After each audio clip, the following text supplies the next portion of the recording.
33 alagang baboy sa 2 bayan sa Cagayan ang tinamaan ng African Swine Fever.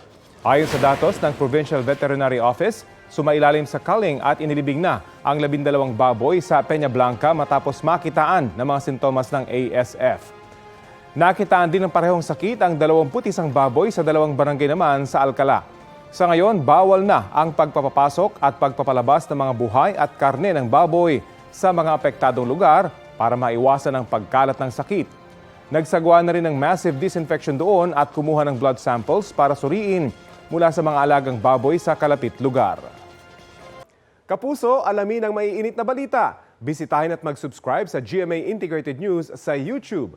Sa mga kapuso abroad, samahan nyo kami sa GMA Pinoy TV at sa www.gmanews.tv.